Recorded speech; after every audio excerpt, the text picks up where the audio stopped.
مالک رزق عطا کر رہا ہے، حق ہے اس کی عبادت کر، اللہ دامن رحمت میں جگہ عطا فرمائے۔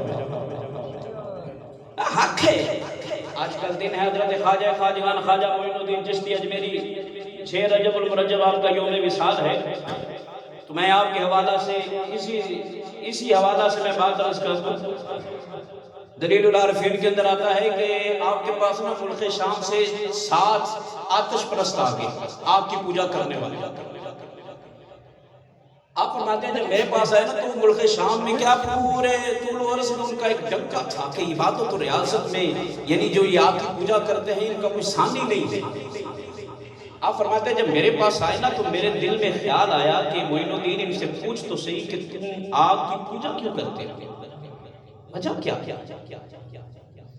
آپ فرماتے مجھے نہ لگا، میں نے سوال کر دیا، میں نے کہا بھئی تم آئے ہو تو یہ بتاؤ کہ تم آگ کی پوجا کیوں کرتے ہو؟ انہوں نے کہا کہ یہ آگ ذات الہی کی مظہر کی نور ہے، ہمارا یقین ہے کہ ہم اگر اس کی پوجا کریں گے تو یہ ہمیں جلائے گی نہیں۔ حضور خواجگان خواجہ معین الدین چشتی اجمیری مسکرائی، فرمایا نادانو یہ آگ مخلوق ہے، وہ خالق ہے۔ یہ آگ مخلوق ہے، عبادت مخلوق کی نہیں ہوتی، عبادت خالق کی ہوتی ہے۔ انہوں کو کافی دیر خواجہ صاحب نے مسئلہ سمجھایا، ان کی سمجھ میں نہ آیا۔ خواجہ صاحب نے اپنے جوتے اتارے، آپ نے فرمایا تم اس کی پوجا کرتے ہو؟ ہم اس کی پوجا کرتے ہیں۔ فرمایا اس کی عبادت کرتے ہو؟ حضور کرتے ہیں۔ فرمایا اس آگ سے کہو میرے جوتے جلائے۔ اگر اس آگ کی پوجا کرتے ہو، اتنی اس آگ میں جرت ہے، کہو میرے جوتے جلائے۔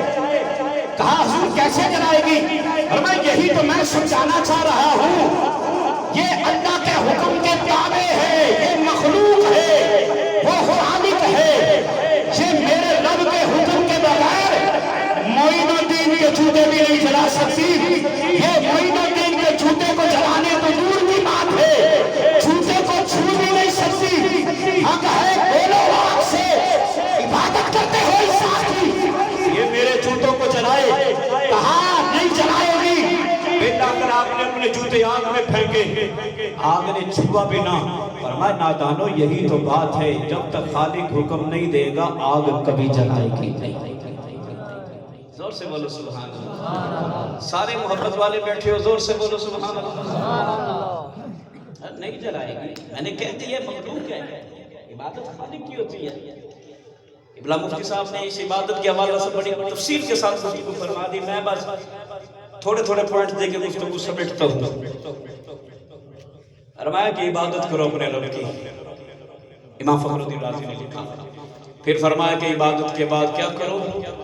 اپنے نبی کی اطاعت کرو، اپنے نبی کی فرما برداری کرو، اپنے نبی کی اسوہ حسنہ سیرت مبارکہ پہ عمل کرو، اپنے محبوب علیہ السلام کی سیرت مبارکہ کو اپنے بدن پر سجاؤ، اور سیرت مبارکہ سجا کر اپنے نبی کی ذات پر کثرت سے درود و سلام پڑھو، اللہ دامن رحمت میں میرا مالک تمہیں جگہ عطا فرمائے گا۔ پھر خواجہ صاحب نے فرمایا کہ اب ہے وَبِالْوَالِدَيْنِ إِحْسَانًا،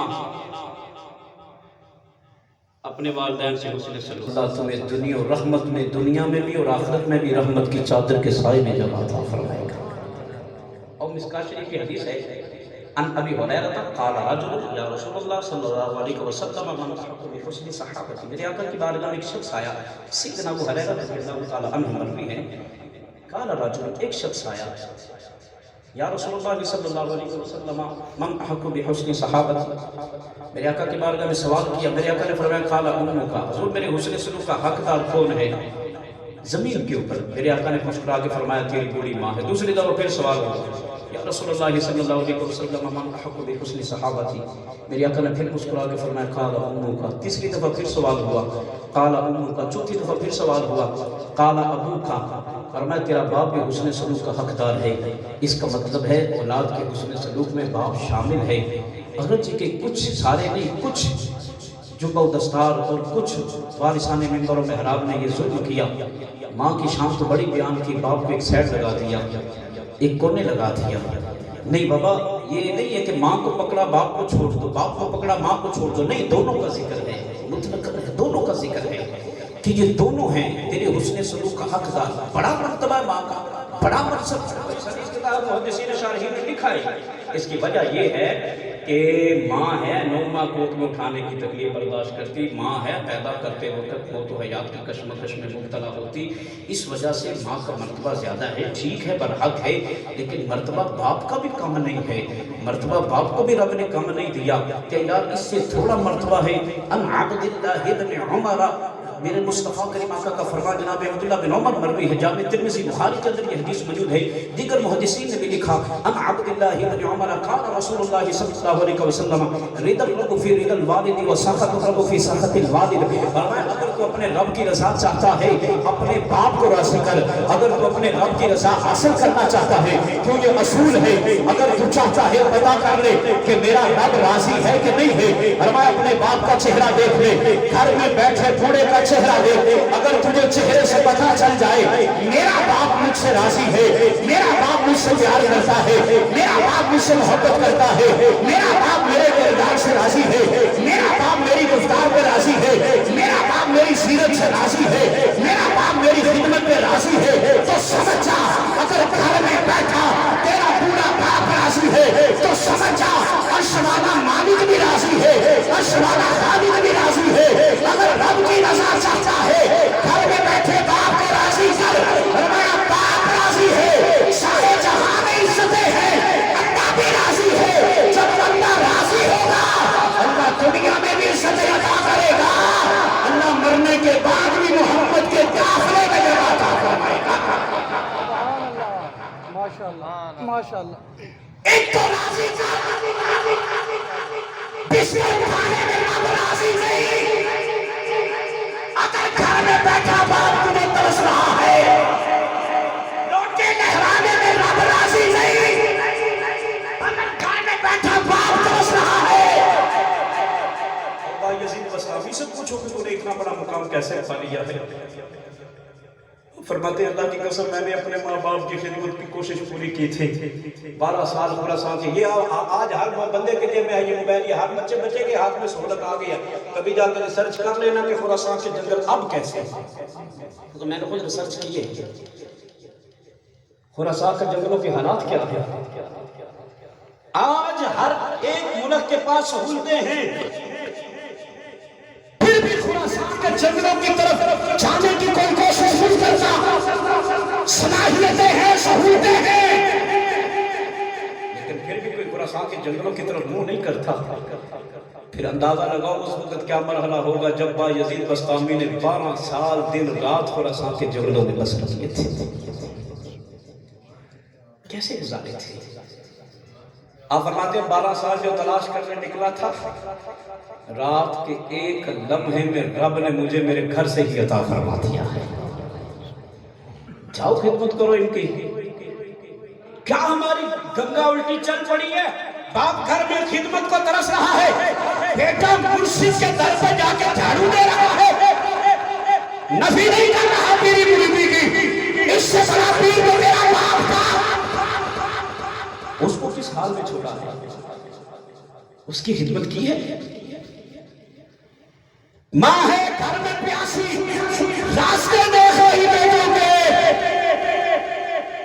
بیٹا بستر اٹھا کے تبلیغ پہ نکلتا ہوں. ہم ماں کی خدمت کرتا. ان کو گھر میں تڑپتا چھوڑ کر کیا تو ڈھونڈ رہا ہے؟ ان کے پاس آ، ان کے قدموں میں آ. اللہ کی قسم تو حضرت امام علی مقام امام حسن حسین سے لے کر داتا علی حجویری تک جس بزرگ کی بھی تاریخ پڑھے گا پہلے یہی آئے گا. اللہ کی قسم رب نے جو بھی مرتبہ دیا ہے اپنی ماں کے قدموں کو، اپنے باپ کی خدمت کو پکڑا تھا. اللہ نے اس خدمت کے صدقے مجھے یہ مقام عطا فرما دیا ہے. زور سے بولو سبحان اللہ. سبحان اللہ. حضرت سیدنا ابو ہریرہ رضی اللہ تعالیٰ عنہ جامع ترمذی کی حدیث ہے. میرے محبوب علیہ السلام نے ارشاد فرمایا جو مستجاب الدعوات ہے اس کی دعا کبھی میرا مالک رد نہیں کرے گا. کس کی؟ میرے آقا نے فرمایا وہ 3 لوگ ہیں. وَدَعْوَةُ الْمَظْلُومِ، مظلوم کی دعا اللہ فوراً قبول فرماتا ہے. اس لیے تو فرمایا کہ مظلوم کے ساتھ دیا کرو. مظلوم جب ظلم سے تنگ آ کے ظالم کے لیے ہاتھ اٹھا کے کوئی دعا کر دے نا، دعائے نقصان کر دے، دعائے خیر کر دے، یا کا جملہ ہے نا دعائے بد دعا، علماء نے فرمایا بد دعا جملہ صحیح نہیں ہے، دعائے نقصان یا دعائے خیر. دعائے نقصان کر دے یا دعائے خیر کر دے، فرمایا وہ مظلوم جب دعا کرتا ہے تو اللہ اس کی دعا کو فوراً قبول فرما لیتا ہے.